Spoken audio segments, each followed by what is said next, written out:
Hello दोस्तों, कैसे हो आप सब। उम्मीद करते हैं सब खैरियत से होंगे। आज मैं आपके लिए लाई हूँ कठपुतली शहजादी की कहानी। एक दफा का जिक्र है, एक दूर दराज की सल्तनत में एक खूबसूरत शहजादी रहती थी जिसका नाम आयशा था।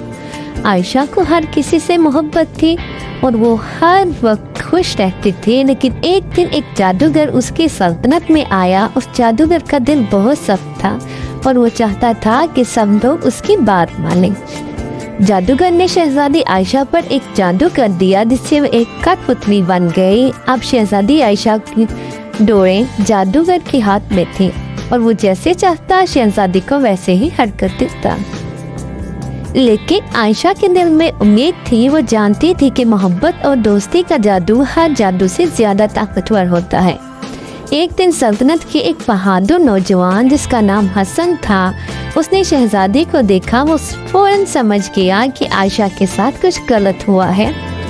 हसन ने शहजादी की मदद का इरादा किया। उसने जादूगर का सामना किया और कहा, तुम्हें मोहब्बत की ताकत का अंदाजा नहीं है।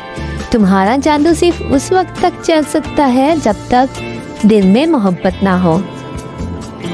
हसन की हिम्मत और उसकी सच्ची मोहब्बत ने जादूगर को कमजोर कर दिया। जादूगर का जादू टूट गया और शहजादी आयशा फिर से इंसान बन गई। फिर आयशा और हसन ने मिलकर जादूगर को सल्तनत से निकाल दिया। उसके बाद शहजादी आयशा और हसन ने अपनी सल्तनत को मोहब्बत और खुशियों से भर दिया और वो दोनों हमेशा खुश रहने लगे। मेरे प्यारे दोस्तों, ये कहानी हमें ये सबक देती है कि मोहब्बत और दोस्ती का जादू हर जादू से ज़्यादा ताकतवर होता है। उम्मीद है आप सबको कहानी पसंद आई होगी। हमारे चैनल को लाइक करें, शेयर करें और सब्सक्राइब करें।